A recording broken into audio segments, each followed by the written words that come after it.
And welcome back to Pokemon Team Creation Series. Today's Pokemon Team Creation Series request comes to us from Gamer Forever, who asked the question, what is the Pokemon team of Guts from the series Berserk? Guts was a unique case here. I actually didn't struggle that hard making the team, but I'm going to be real, half the team was 60% of the team, 2/3 of the team came from Gen 9. Had Gen 9 not come out, this would have been a lot more difficult to figure out. So let's just get into it. First and foremost, we got to get the big F off sword out of the way. He gets a Hone Edge on the team. Look, it's a sword Pokemon. Granted, it's a small sword, but it is a sword Pokemon. It's a ghost Pokemon. His sword, who's Dragon Slayer, I believe the name of the sword is bathed in so much demonic and supernatural blood it can slay ghosts, which this is a ghost type, and ghosts are weak to ghosts. It's just, you got a sword, you need a sword. However, we have another sword Pokemon now, and one that works almost more effectively. We have Ceruledge. I think I need to find a better image of Ceruledge. This is a little blurry. And I can't change it right now, but I'm just going to take a quick gander to see if I can find a better picture of this mon. Let's see. If I went to Bulbapedia, would they be giving me a better picture? Why, yes, they would. So I'll probably be replacing those pictures at some point. But Ceruledge, look, it is a ghost fire type that literally has two swords, flaming ghost scepter swords for hands. I think Scarlet got the better end of the stick when it came to most of their version exclusives. I will confess, while I really, really like Armarouge, Ceruledge is the better looking mon. I concede that. I do. It's just got the edgelord thing to it. But look, it just makes it is a knight. It is still wearing armor, even though Armarouge is the more armor designed between the two of them. So I still very much like this as a mon, definitely. That said, however, I would be remiss if I did not also include Armarouge on this list, because together they kind of form they kind of encompass most of what Guts is about in terms of his actual wear and armory. He has his giant sword, he has Dragon Slayer, but he also wears the Berserker armor, which can enhance his abilities, and even has a prosthetic arm that has a built-in cannon into it, which is legitimately what Armarouge does. He combines his hands into a cannon. Both these guys are wrapped up in armors, which represents his armor, so minus the fire type, which doesn't really represent Guts all that much. It's not that, it's really not all that implausible to say he could have these guys on his team. Another Gen 9 mon that made it was Tinkaton. Tinkaton being... Now, why Tinkaton? He's this little adorable fairy wielding his giant F-off hammer. Well, the hammer in its own way can represent Dragon Slayer, being a slayer, in this case, of Corviknights. But more importantly, I actually leaned more towards the fact that he slays gods, monsters, demons, ghosts. And in the game of Pokemon, Fairy is strong against Dark, which really can encompass most of those. Spirits and Ghosts obviously are the Ghost type. But even so, it doesn't have any weakness against Ghost types. More importantly, though, it is pretty much a dragon and Dark type slayer in that regard, which is what Guts is. Plus, you could liken this to a little bit of what innocence he probably has left, or humanity has left. After all, he did have a girlfriend, he did love her, so you can make the connection that maybe this is a little bit of that representation as well.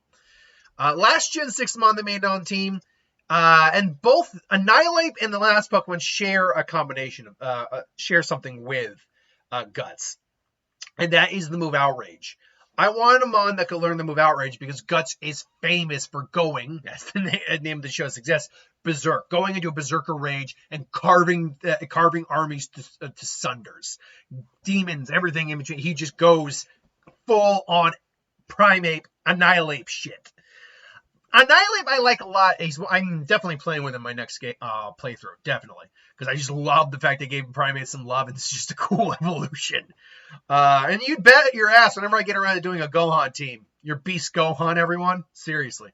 But more importantly, its whole idea is it transcended its body through anger to keep fighting on. So it's a combination of his rage overtaking his body and kind of transcending that. And again, being a ghost fighting type where even though he's still human, he has kind of transcended most humans in some way. Add on outrage, add on the fact that this is just a Pokemon that is controlled by unbridled rage, and you get a Pokemon that I think actually fits pretty well. Going along with that idea of just completely going on a rampage and using outrage and just decimating your foe. So a Pokemon that is known for losing its temper, destroying everything in its wake. I had to go with the tried and true Hydreigon on this. This represents the sheer power of Guts, Hydreigon being a pseudo-legendary, and among the stronger of the pseudo-legendaries when you bring its typing, all that into the equation. I don't know where its actual stats lie in comparison to other pseudos. But in comparison, I mean, it's a dragon type, so it can go toe-to-toe with any other dragon type. Its dark type gives it immunity to Metagross's psychic ability. And we don't really have any other psychic, big words here, psychic pseudo as it is. So it kind of ranks in the slightly stronger tier of the pseudo-legendaries. But beyond that as well, it is known for wreaking havoc like no other havoc is known to be wreaked or wrought. So it is a Pokemon I think that represents the true unbound fury of Guts when he's completely just ready to just obliterate everyone. Hit that and Annihilape. Both can learn Outrage, which is very effective here. So ultimately, this is the Pokemon team for Guts. How balanced is this team? Well, admittedly, you have 3 ghost types, but you don't have any single types here, so that really helps. You have 2 steel types. Fairy Steel literally has at minimum 2 immunities and 2 strong immunities to poison and dragons. Fairy Steel is a seriously strong type. You have 3 ghost types, which means that all 3 ghost types have immunity to both normal and psychic. The normal and fighting. Honedge also has immunity to poison, which gives him triple immunities. Infernape's ghost type helps mitigate the weakness of psychic type that fighting has. Ceruledge and Armarouge are both. They're both weak to water. Nothing's going to stop that, unfortunately. In fact, the only ones on the team that the only one that does not have an immunity is Armarouge. That's it. This is actually a pretty balanced team. I mean, there's 2 fire types, sure, like I said, so there is a water weakness. Unfortunately, there's fighting and dragon both have a weakness to fairy, and Hydreigon does have a ×4 weakness to fairy. But otherwise, I mean, this is surprisingly not a bad team. Type-wise, is it the most balanced? I don't know if I could go that far. You got 1 psychic type, you got 2 fire types, you got 3 ghost types, 1 dragon, 1 dark, 1 fighting, and 1 fairy and 2 steel. You could be doing worse balance-wise. You certainly could, because those are all strong. Like, the weakest type, arguably, on this team is freaking fighting, and that's not even a weak typing. So, yeah, it is what it is, man. And I think this is a pretty solid team. But this is ultimately just my opinion. What do you think in the comments below? Let me know. Until then, thanks for watching. Hope you enjoyed. Like, comment, share, subscribe, and I'll see you next time.